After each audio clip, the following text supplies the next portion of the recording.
आइए बच्चों, हम इस पाठ के प्रश्नोत्तर देखते हैं। पहला प्रश्न है, घायल होने के बाद भी बाज ने यह क्यों कहा, मुझे कोई शिकायत नहीं है। विचार प्रकट कीजिए। तो जैसा कि हमने पाठ में पढ़ा है कि जो शिकायत किसे नहीं है, उस बाज को। क्यों नहीं है? क्योंकि वह अपनी ज़िंदगी जी भरकर जी चुका था। जब तक उसके शरीर में शक्ति थी, उसने सभी सुख भोगे। अपने पंखों के दम पर उसने दूर दूर तक उड़ान भरी और आकाश की असीम ऊंचाइयों को नाप लिया। इसलिए उसने कहा था कि भाई मुझे अब कोई शिकायत नहीं है।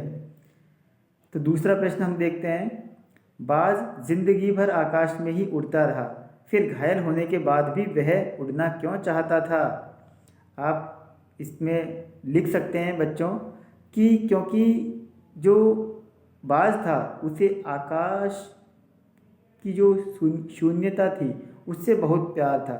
उसको उड़ने से बहुत प्यार था और स्वतंत्र रहने से बहुत प्यार था और मरने तक ऐसा करना चाहता था। उसने कभी जिंदगी से हार नहीं मानी। उसमें साहस था और वह स्वतंत्रता का पुजारी था। इसीलिए वह खुले आकाश में स्वच्छंद रूप से उड़ना चाहता था। तो आप लिख सकते हैं इस प्रकार से। प्रश्न हम तीसरा देखते हैं, सांप उड़ने की इच्छा को मूर्खतापूर्ण मानता था, फिर उसने उड़ने की कोशिश क्यों की? क्योंकि उसने मृत्यु के निकट पहुंच चुके बाज को उड़ने के लिए लालायित देखा। सांप ने सोचा कि पता नहीं कि ये अभी भी क्यों लालायित है। उड़ने के लिए बाज के मुख से करुणा भरी चीख निकल रही थी और असीम चाह भी थी।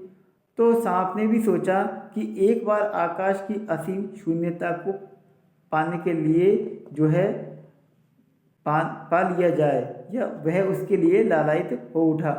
वह भी आकाश के रहस्य को जानना चाहता था, इसीलिए उसने उड़ने की कोशिश की। चौथा प्रश्न हम देखते हैं, बाज के लिए लहरों ने गीत क्यों गाया था? हाँ, क्योंकि उसने शत्रुओं से बहादुरी से लड़ते हुए अपना खून बहाया। घायल होने के बावजूद उसके उत्साह में कमी नहीं आई।